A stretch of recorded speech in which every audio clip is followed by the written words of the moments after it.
chance. They have no chance at getting Trevor Lawrence, so why not stick with Darnold? If you hate Darnold next year, you still have Sewell, and you have your left tackle of the future. So I would take the left tackle and keep Sam Darnold and leave Justin Fields, my guy, for the Detroit Lions to draft. I tell you what, I would go offensive line as well, and I'm going to piggyback on something I said yesterday. Other than Trevor Lawrence, in my mind, there's not a game changer, a team changer, franchise changer in this draft. Now, it doesn't mean that one won't pop up or one won't be one next year. I just don't see that happening. If the Jets were picking first, Trevor Lawrence, no-brainer. They're not. Justin Fields' quarterback position is not a no-brainer. If you can build up front and you compare Penei Sewell with Mekhi Becton, who they drafted in the first round last year, who is going to be a future All-Pro, Pro Bowl type player, Penei Sewell along with it, build that offensive line. You can address the quarterback situation in the coming years. Sam Darnold will get you. It's amazing. 3 weeks ago, Justin Fields was a lock to be the second overall pick. And because of the draft positioning changing a little bit, but with the teams and the Jets winning games, but also his stock, I've never seen anything quite like this. I mean, I actually think there's a chance that he may consider, if he has a bad game against Clemson, of returning, because he could make himself the number 1 pick next year. The Michigan fans are happy about that. There's a lot that goes into that, more than we have time for the wide guys, so we'll have to get into that either later today or tomorrow. All right, if the Lions lose on Sunday against the Vikings, they may have the opportunity to draft the best wide receiver in the draft. Would you rather have the Lions franchise Galladay, draft a receiver, and try to win with Stafford, or would you rather have them completely blow this whole thing up? Blow it up. Blow it up. And it doesn't necessarily mean that you can't compete for a playoff spot next year, but you're going to be competing for a wild card spot, probably at best. But you have to blow things up so that in 3 years, you're ready to compete for a division championship. I draft a quarterback. I put a little pressure on Matt Stafford. He could be back. Probably will be for another year.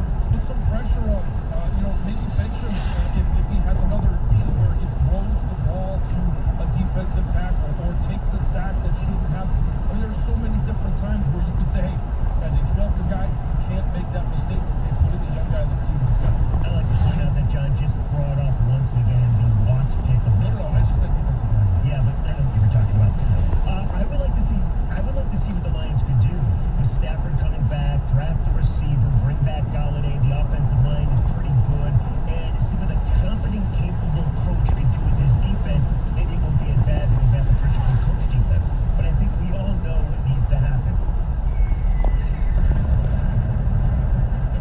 Well, there was a mock draft yesterday that had the Lions taking Jamar Chase, so that one might have the phone lines. All right, give me, this is Grim Rieger's probably most hated wide dying thing ever. Give me 3 bright spots for the Lions in 2020 and give you hope for a better 2021. That the season's over. Oh, wait, okay, seriously. All right, well, kind of is. It's been over for quite some time, John, since that 17-point blow-up against Chicago. All right, real quick, DeAndre Swift, Romeo Okwara is on contract. He had 9 sacks, and the O-line played rather well, so I'm excited to see what they look like next year. Those are my 3. O-line, Taylor Decker, Frank right now. I like the development of Jonah Jackson. I think in year 2, he takes a step forward, so you've got 3/5 of your offensive line taken care of. Matt Nelson, I think, can continue to develop and might be that jewel. Jack Knox, as there's no substitute for a great field position. And then again on offense, TJ Hockenson, DeAndre Swift, I thought they had good years, something to build on. All right, the Lions should have a new general manager and head coach within the next month. Who is your dream hire for both gigs? As a GM, I want to go Ed Dodds, a guy that has been able to identify talent on the defensive side of things in Seattle, in Indy. He's built great defenses there. And so for a GM, you want a talent evaluator. As a head coach, I would go Arthur Smith down in Tennessee. I know Arthur extremely well. I know his work ethic. I know what he stands for. He's been able to develop the run game down in Tennessee. He's been able to do things with their quarterback, Ryan Tannehill, that nobody else has been able to do. I like what he brings to this team. It's my dream hire, so I get to choose Ozzie Newsome. Come to Detroit. He was amazing in Baltimore. John Harbaugh, come to Detroit after you flame out in the postseason. All right, the Buffalo Bills are 12-3, and they've won their first division title since 1995. Josh Allen has had an MVP-like season. Do the Bills have a chance to beat that sneaky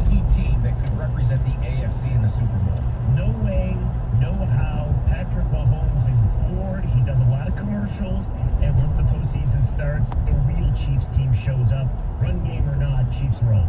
If he's bored, then it took him a long time and a lot of palm sweat to beat the Falcons, the Saints, the Dolphins, the Broncos. I mean, they have not looked good over the last 5 weeks, and in return, Buffalo, they are a train rolling downhill. I like the way that Josh Allen's playing. I like the way that Brian Daboll is calling plays for that offense. Keep an eye on this Buffalo Bills team. It's all about momentum. They go into the playoffs with a lot of momentum. Yes, they could make something happen. I'll bet you everything I have. Oh, that's the second time. All right, the Cowboys I don't won. have much. The Cowboys have won 3 straight games and could win the NFC East if they beat the Giants and the Redskins lose to the Eagles. Do you think the Cowboys could be a little scary in the playoffs if they make it? No, absolutely not. They're still a 6-9 team. At best, they're going to be 7-9. There's no chance with the backup quarterback, with the injuries they've had on their offensive line. They're going to get an extra game if they make the playoffs, and that is it. They're not going any further than week 1 of the playoffs. Preach, Sean, preach. They beat the Bengals, Niners, and Eagles. Ooh, hot team. Come on, they're trash. I want to think if they would be the 4th seed in the NFC, and then they would get the 7th seed in the new format. So that would be that could be the Bears. The Bears would win that game. Mitch Trubisky would win another playoff game before Matt Stafford does. The Rams, the Cardinals, the Browns, and Titans all appeared as playoff locks earlier this month. Of these 4 teams, who would be the most shocking if they missed the playoffs? Real easy, the Titans. They're such a good offensive team, despite how they looked on Sunday Night Football. Their defense is suspect for sure. They're such a good team. I'd be blown away if they missed the postseason. For me, the Titans is an easy one to go to. The Browns, That's for me, I thought that they would be in a better position right now, but nobody really predicted that they would have 4 wide receivers out last week. They are the leading team in rushing the football. Their offensive line, I've talked about them a number of times this year. I think that they are an up-and-coming team. I would be shocked if they don't make the playoffs. And the thing about the Browns, too, is that now that they're getting the Steelers with Big Ben not playing, that would be stunning. But I'm with Jeff, actually. If the Tennessee Titans aren't in the playoff field, to me, that would be absolutely unbelievable. They're leading the division right now. Mark it down. If they lose and the Colts win and everybody else wins, they're out.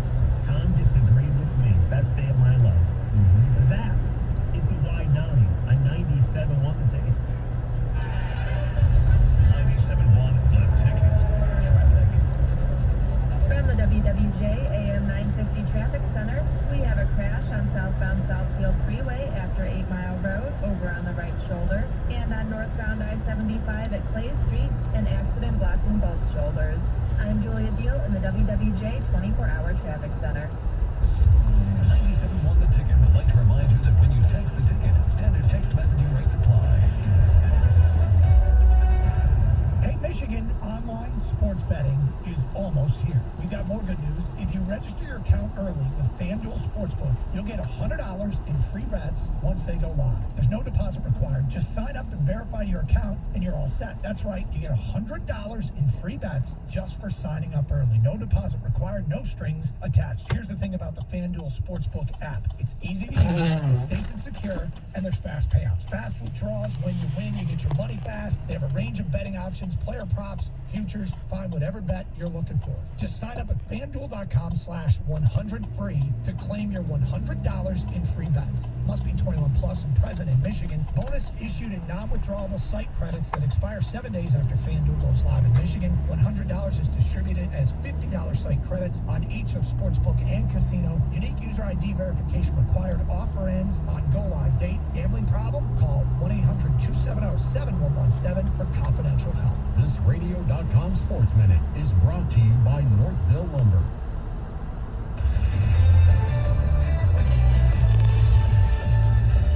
This is Zach Gelb with the Radio.com Sports Minute. The AFC West played out how we expected it to this year, with Patrick Mahomes and the Chiefs dominating the division and winning their 5th straight division crown.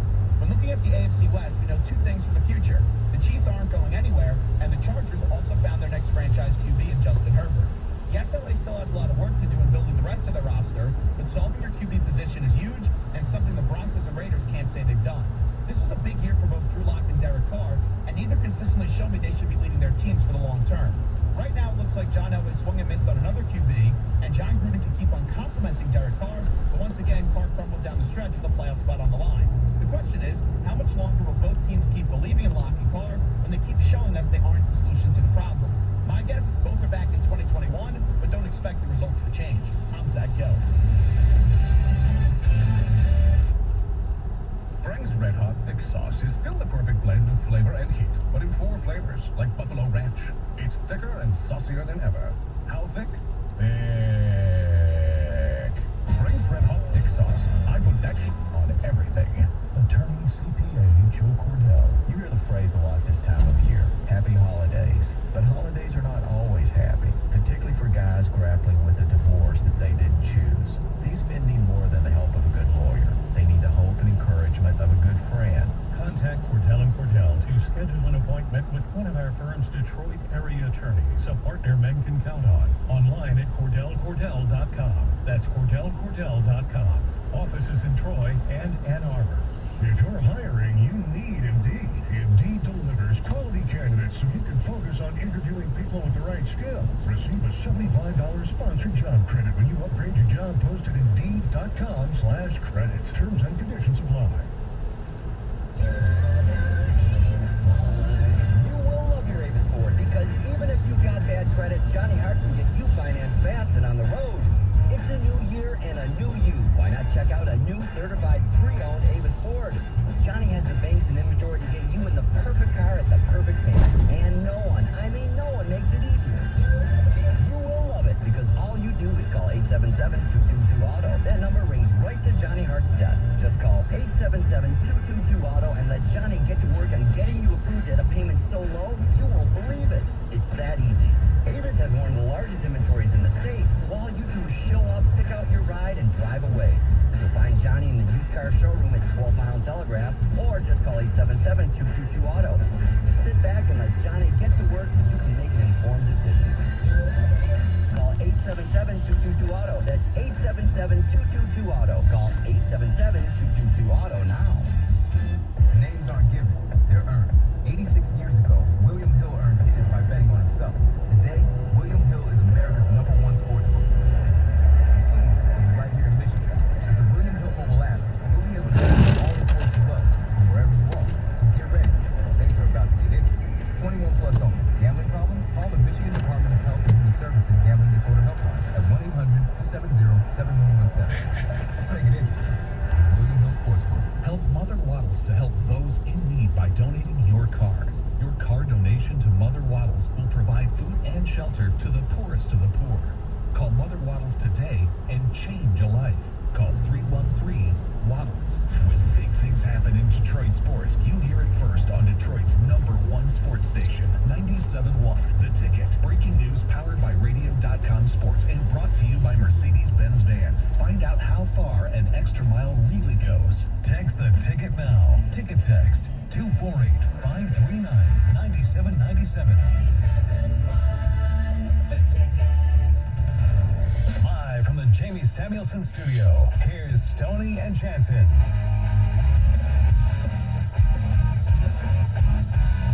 Oh, that's right, 6:54 in the Motor City. The Stoney and Jansen program rolls on at 7:35.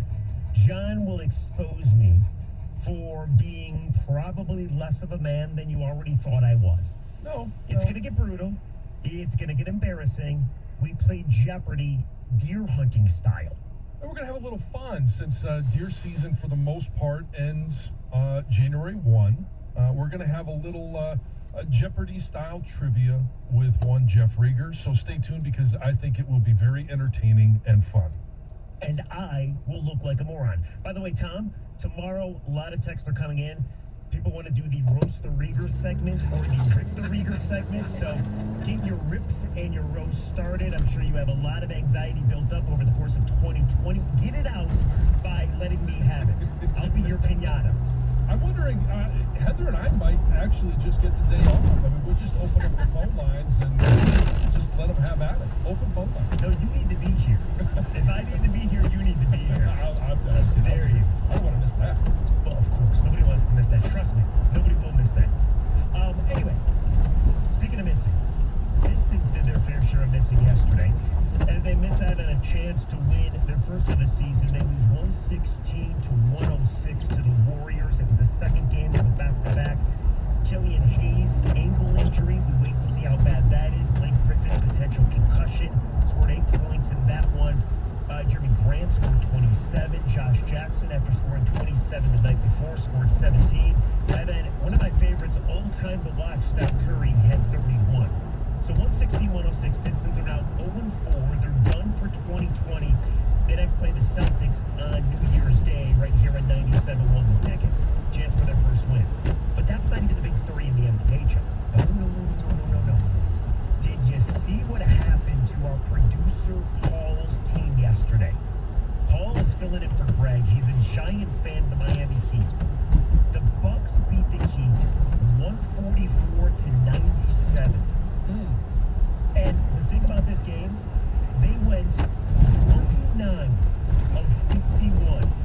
29 of 51 from the three-ball line, 56.9%. That's an NBA record. 29 of 51, 29 threes. It's ridiculous. Check it for the cheap seats. I mean, at some point, maybe you stop because you're embarrassing the Heat, but apparently not. 144 they scored. No, make them stop you. And just keep throwing it up. If they're going in, at some point for the Bucks, right, that the basket has to look like it's about 4 times the size that it actually is. If you're hitting at that pace and you're throwing up that many threes, that's amazing. So it raises the question, a great question by the leader of this program, Tom Milliken. They call him the governor. When did Detroit have a similar game? And it doesn't even have to be a record. Just one of those memorable regular season games that you'll never forget. And let me provide you the first example, because I don't think anybody beats this, and it's the first one that popped in my mind. December 26, 1996. Does that date mean anything to you? December 26, 1996. We were young, John, yes. Yes. I think I know where you're Stoney going. was still old, but we were young. Yes, still in college, day after Christmas. No, it doesn't ring a bell. Tom, take a guess. It's Red Wings related. Absolutely. Do you want to narrow it down? It's number 91 related. That is correct. Sergei Fedorov, good call. 5 goals, all 5 goals in a single game to beat the Capitals 5-4, including the game winner in OT. 5 freaking goals. Johan Franzen did it too in a playoff game. Or no, he had 3 goals in a playoff game, but he had a 5-goal game as well in February. Unbelievable performance. And again, you get into those performances, and we saw it, obviously with Michael Jordan, with the Bulls so many times. We've seen it, obviously you're talking about Sergei being able to do it. The one game that I was a part of, and this is, obviously we're talking all Detroit sports, and I'm going to put Ann Arbor's not that far down the road, but the 97 game, almost a year later from the one that you're talking about, November 8, 1997, we traveled to Penn State. And it was a Penn State team that had the longest winning streak in the nation. They were, I think, number 2. Michigan was number 3, depending on the poll that you saw. They had absolutely no chance. From the moment that game was kicked off, they teed it up. Glenn Steele, most people remember the first play that they had on offense. Glenn Steele came through and tackled Mike McCrary, sacked him for a -10 yards. Shortly after that, Joaquin Fizel, a future captain at Michigan, came through and had another sack. That game was over. And in that game, it was so out of hand. Brian Greasy had a run for 40 yards. And they used a sundial to actually time him.